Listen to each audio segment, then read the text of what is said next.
So in today's topic, we will discuss the AC circuit containing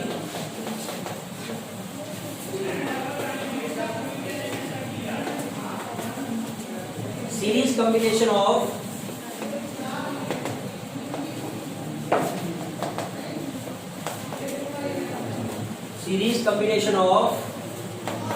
inductor, capacitor, resistor।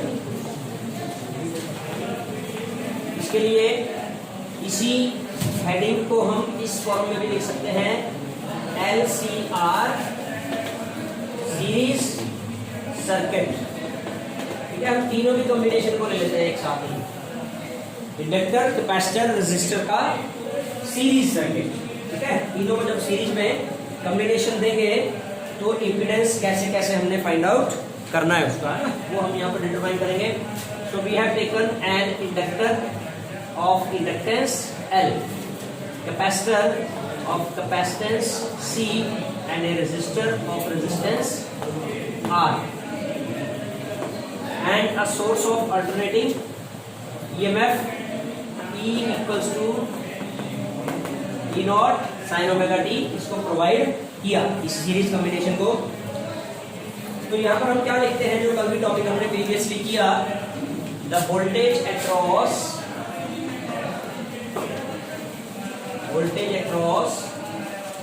Resistor, इसके लिए symbol दे रहे हैं हम VR equals to IR, formula हो गया।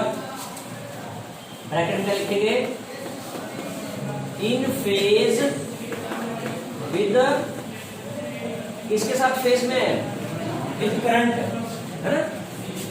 फिर लिखते हैं हम द वोल्टेज अक्रॉस इंडक्टर, नाम दे दिया उसको VL, फॉर्मूला क्या होगा IXL। क्या करता है ये, करंट से लीड करता है, क्योंकि इसका करंट 90 डिग्री लैग करता है। सो यहाँ क्या लिखेंगे, लीड्स। किसके लिए लिख रहे हैं लीड्स, वोल्टेज ऑफ इंडक्टर के लिए ये लीड करता है, leads the current by pi by.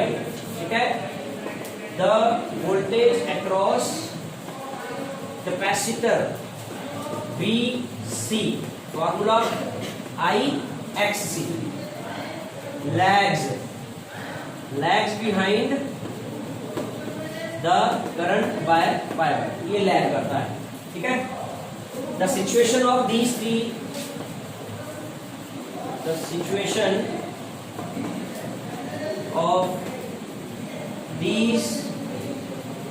three voltages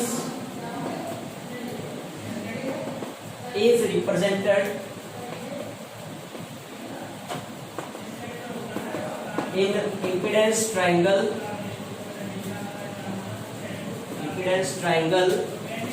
so that vector OA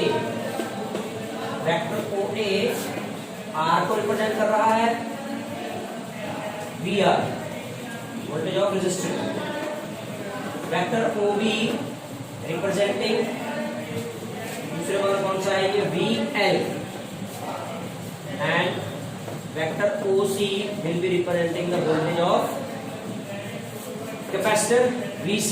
यहाँ डायग्राम बनाते हैं, इम्पीडेंस ट्राइंगल जिसको हम कह रहे हैं।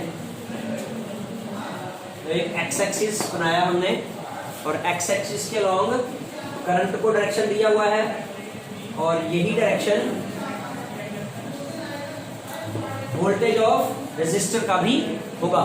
यहाँ हमने लिखा कि VR is OA, so OA is representing the voltage of resistor। OB जैसा बताया हमने VL को रिप्रेजेंट करता है, OB बाई एक्सिस के लॉन्ग, ये O से B, O पॉइंट ये है, OB रिप्रेजेंटिंग VL, जो कि लीड कर रहा है। क्या लिखा हुआ हमने, VL क्या करता है, लीड करता है करंट को 90 डिग्री से। और इधर आ जाएगा O से C point representing VC, voltage of capacitor. तो तीनों ही वोल्टेजेस जो हैं इस इम्पीडेंस ट्रायंगल में 3 वेक्टर्स को रिप्रेजेंट कर रहे हैं, है ना। 3 वेक्टर्स से हम तीनों वोल्टेजेस को रिप्रेजेंट कर रहे हैं। Vector OA representing the voltage of resistor, vector OB representing voltage of inductor, vector OC representing the voltage of capacitor. तो 3 वेक्टर हो गए और हमें इन 3 वेक्टर का रिजल्टेंट फाइंड करना है। तो पहले हम क्या करते हैं, जो ये दोनों ऑपोजिट डायरेक्शन में हैं दो वेक्टर OB और OC, पहले ये दोनों का रिजल्टेंट कर लें हम फाइंड। एक दूसरे से ऑपोजिट है ना, तो इनका रिजल्टेंट सिंपली क्या हो जाएगा, बड़े में से छोटे को घटा के बड़े वाले की डायरेक्शन में रिजल्टेंट आ जाएगा। तो हमने पहले ही कन्वेंशनली VL को बड़ा दिखाया हुआ है हम, तो VL में से BC माइनस करके हम नाम देते हैं यहाँ पर D। तो OD वेक्टर जो है वो इन दोनों का रिजल्टेंट होगा और वैल्यू कितनी होगी, VL माइनस BC। अब हमारे पास 2 वेक्टर बचे, OA and OD, OA and OD। इनका जो रिजल्टेंट आएगा वो फाइनल रिजल्टेंट तीनों का होगा, है ना। और ये दोनों जो है वो 90 डिग्री पर एक्ट करते हुए 2 को इनिशियल वेक्टर्स हैं, जो कि एक इनकम्प्लीट पैरेललोग्राम की एडजेसेंट साइड्स को रिप्रेजेंट कर रहे हैं। तो इनका रिजल्टेंट फाइंड करने के लिए हम क्या करते हैं, पैरेललोग्राम को कंप्लीट करते हैं।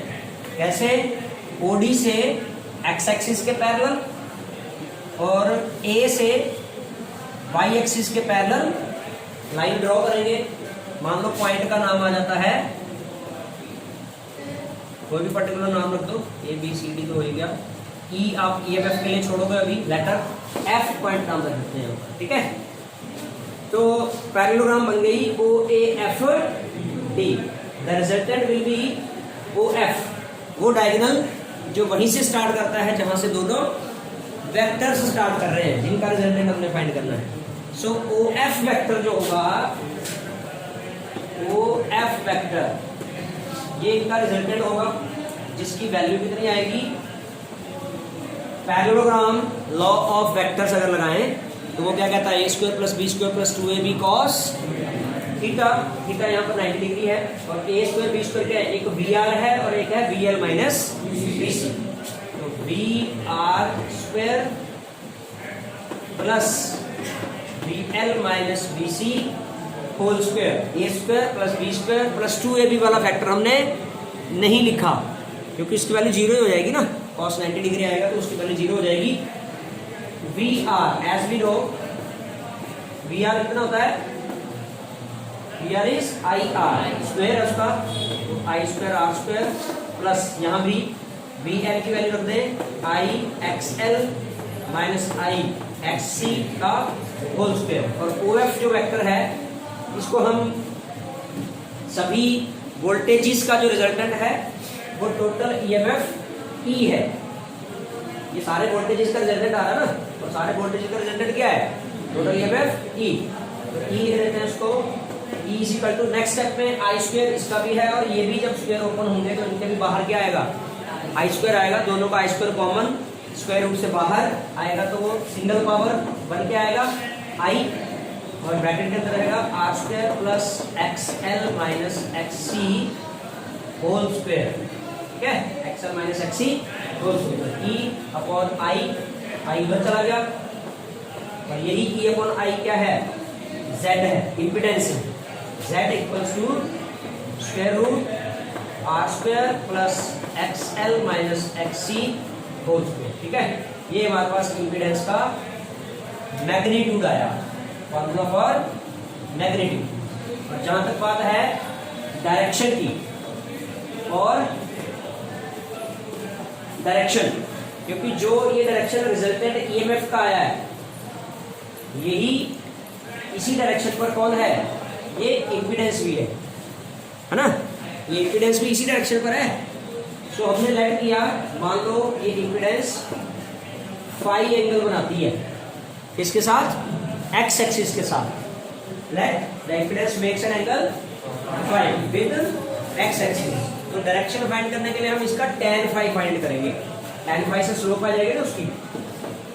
सो tan phi will give the direction, tan phi equals to perpendicular by base, AF perpendicular हुआ फाई का और बेस हुआ ओ ए एफ की वैल्यू पैरेललोग्राम से यहाँ से लेंगे, उसकी अपोजिट साइड भी इक्वल है वी एल माइनस वी सी, और ओ ए कितना वी आर, ठीक है, वी एल कितना I X L minus I X C divide by I R, तो आई तो कट जाएगा ऊपर नीचे कॉमन आके ऊपर वालों से, बचेगा क्या X L minus X C upon R, that's equal to tan phi. तो यहाँ से उस इम्पीडेंस की एलसीआर सीरीज सर्किट की इम्पीडेंस की डायरेक्शन आएगी, ये वाला फॉर्मूला डायरेक्शन का और ये इसके मैग्नीट्यूड, ठीक है, इम्पीडेंस का मैग्नीट्यूड। सो नोट कीजिए इसको।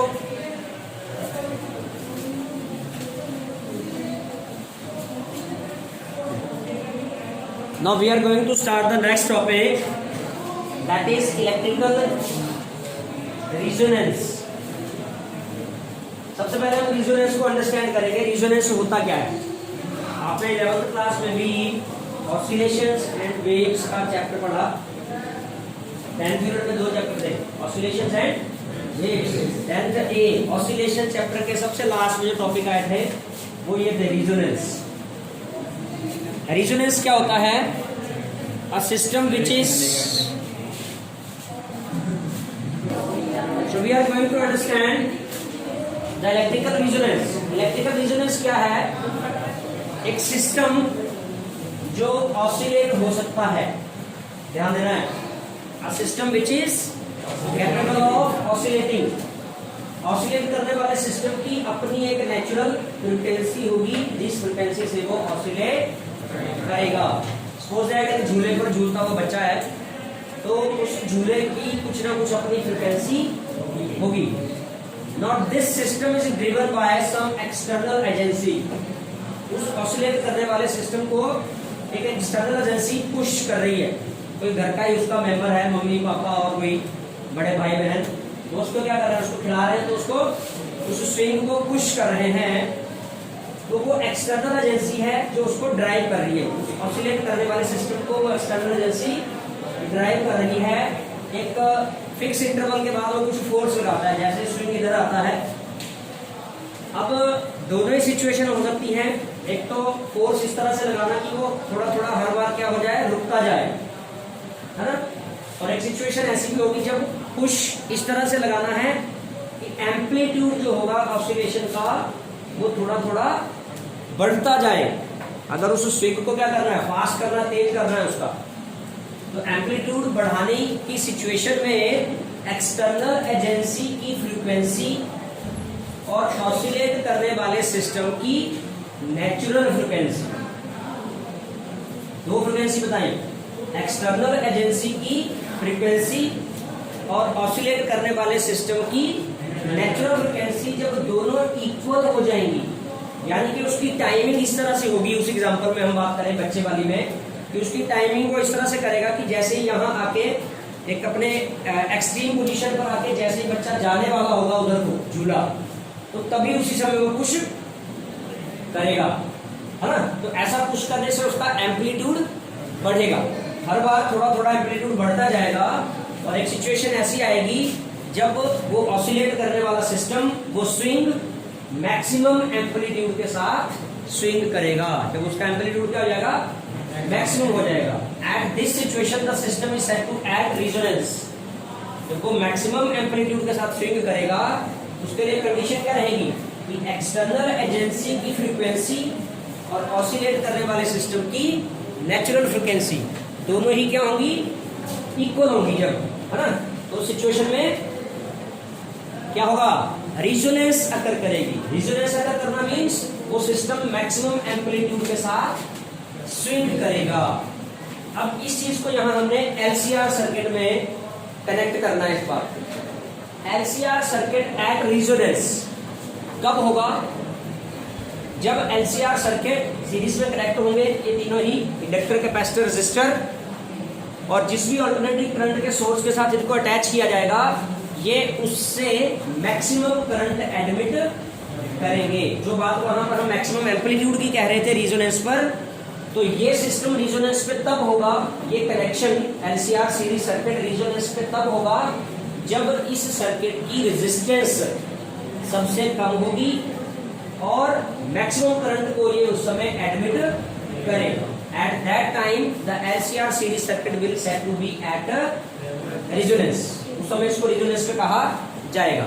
तो इसकी जो रेजिस्टेंस है वो इम्पीडेंस है, कॉम्बिनेशन की जो ऑपोजिशन है उसको हम क्या नाम देते हैं, इम्पीडेंस देते हैं। यानी कि जो इम्पीडेंस है इसकी वो कम से कम होनी चाहिए ताकि ये ज्यादा से ज्यादा करंट को एडमिट करे। तो हम बात करते हैं, दो अलग अलग सिचुएशंस रखते हैं हम, ठीक है। सबसे पहले तो हम इम्पीडेंस को लिखते हैं कि जो इम्पीडेंस है, impedance of LCR series circuit, क्या फॉर्मूला लिखा अभी अभी आपने, square root R² plus XL minus XC का होल, ये फॉर्मूला आया था अभी अभी इम्पीडेंस का। अब कब ये इम्पीडेंस कम से कम हो सकती है, कम से कम होने के लिए हम चाहेंगे कि ये फैक्टर जो है वहां ना हो, क्योंकि दो फैक्टर आपस में सब्ट्रैक्ट हो रहे हैं ना, तो सब्ट्रैक्ट होने पर ऐसी भी कंडीशन बन सकती है कि ये जीरो हो जाएगा। क्योंकि अगर हम बात करें एट वेरी हाई फ्रीक्वेंसी और दूसरा at very low frequency, very high frequency का मतलब न्यू लार्ज हो, फ्रीक्वेंसी का सिंबल न्यू है ना, तो एक्सएल जो कि L ओमेगा होता है, यानी कि L इंटू 2 न्यू, अगर न्यू लार्ज है तो ये वैल्यू भी क्या होगी, लार्ज होगी। XC जो कि 1/C ओमेगा है, 1/C into 2 new, denominator large है, न्यू लार्ज है और वो डिनोमिनेटर में है, that means the ratio will be very very small. तो इस डिफरेंस में एक टर्म बहुत बड़ी है, एक बहुत छोटी है, तो डिफरेंस लार्ज होगा, that is XL minus XC will be large and Z will be large, Z भी क्या होगा, लार्ज होगा। अब हम वेरी लो फ्रिक्वेंसी पे आते हैं, वेरी लो फ्रिक्वेंसी पे XL is equal to L omega L into 2 nu, अगर न्यू लार्ज है तो ये भी क्या होगा, लार्ज होगा, लार्ज तो ऊपर ले लिया है ना, वेरी लो तो देना फ्रिक्वेंसी, न्यू स्मॉल है तो ये भी एक स्मॉल वैल्यू देगा, ये प्रोडक्ट भी हमें, because new here is very small. अब बात XC की करें, which is 1/C होगा 1/C to 2 न्यू, तो डिनोमिनेटर अगर वेरी स्मॉल है तो रेशियो विल बी लार्ज। तो अभी XL और XC में से एक फैक्टर लार्ज है, एक फैक्टर वेरी स्मॉल है। The difference XL minus XC will be large, so Z will be large। ये दो अलग अलग कंडीशन जो हमने रखी, एक वेरी हाई फ्रीक्वेंसी की और एक वेरी लो फ्रीक्वेंसी की, तो दोनों ही कंडीशन जो है वो हमें मिनिमम इम्पीडेंस नहीं दे रही है, क्योंकि फ्रीक्वेंसी के बढ़ने से XL बढ़ रहा है और XC कम हो रहा है ना, एक फैक्टर बढ़ रहा है एक घट रहा है। तो वेरी हाई या very low, very high frequency को बोलते हैं radio frequency, very high frequency is called radio frequency and very low frequency is called audio frequency. तो ये दोनों ही फ्रीक्वेंसी जो है वो इस समय यूजफुल नहीं है हमारे लिए, क्योंकि हम करना क्या चाहते हैं, LCR सर्किट की इम्पीडेंस को कम से कम करना चाहते हैं, लेकिन वो डिक्रीज नहीं हो रही, क्योंकि वेरी हाई फ्रीक्वेंसी पे भी दोनों में से एक टर्म बहुत लार्ज है और वेरी लो फ्रीक्वेंसी पर भी दोनों में से एक टर्म XL XC दोनों में से एक टर्म वेरी लार्ज है, तो डिफरेंस भी लार्ज आ रहा है। अगर हम बात करें for a moderate frequency, for a moderate frequency nu is equal to nu naught, moderate का मतलब दरमियानी, ना बहुत हाई ना बहुत लो, क्योंकि जैसे जैसे फ्रिक्वेंसी बढ़ेगी XL की वैल्यू बढ़ेगी और XC की वैल्यू घट रही है। तो एक मॉडरेट फ्रिक्वेंसी पर आके क्या होगा, दोनों इक्वल हो जाएंगी। For a moderate frequency nu is equal to nu not XL equals to XC। Inductive reactance will be equal to capacitive reactance के बराबर हो जाएगी। Then XL minus XC will be equal to 0 and Z will be equal to square root R square ही बचेगा। Square root R square का मतलब R। उस समय ये Z इक्वल्स टू R जो वैल्यू आ रही है ये मिनिमम वैल्यू होगी रेजिस्टेंस की, इंपीडेंस की। और इस सिचुएशन में LCR सर्किट एट रेजोनेंस हो जाएगा, वो मैक्सिमम करंट को एडमिट करेगा। LCR सीरीज सर्किट में फिर मैक्सिमम करंट फ्लो करेगा क्योंकि उसकी इंपीडेंस सबसे कम है इस सिचुएशन में। तो ये जिस फ्रिक्वेंसी की यहाँ पर बात हुई उसको कैलकुलेट किया जा सकता है।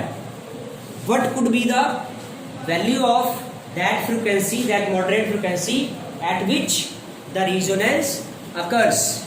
ये रेजोनेंस जिस कंडीशन में उसकी मिनिमम रेजिस्टेंस हो गई, मैक्सिमम करंट उसने एडमिट किया LCR सर्किट ने, वो फ्रिक्वेंसी का फार्मूला कैसे कैलकुलेट किया जा सकता है ना। तो उसके लिए ये कंडीशन है XL इक्वल टू XC वाली। टू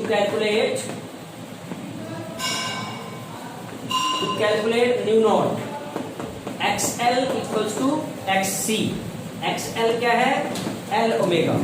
XC क्या है, 1 बाय C ओमेगा। ओमेगा को उधर ले जाओ, ओमेगा स्क्वायर हो गया, L इधर आ गया, 1 बाय LC आ गया। ओमेगा स्क्वायर जो स्क्वायर है ओमेगा का, उस स्क्वायर को उधर ले जाओ तो स्क्वायर रूट बन जाएगा, 1 बाय रूट LC इधर हो गया ओमेगा। इसको लिख दिया हमने 2 pi nu not. New not is that frequency, resonant frequency. New not क्या है, रिजोनेंट फ्रिक्वेंसी है जिस फ्रिक्वेंसी पर रिजोनेंस हो रही है, LCR सर्किट की रिजोनेंस हो रही है जिस फ्रिक्वेंसी पर। तो वही न्यू नॉट कितना आ जाएगा, 1 by 2 pi into root LC। ठीक है बच्चे, ये आप लोगों ने ध्यान रखना है ये फार्मूला।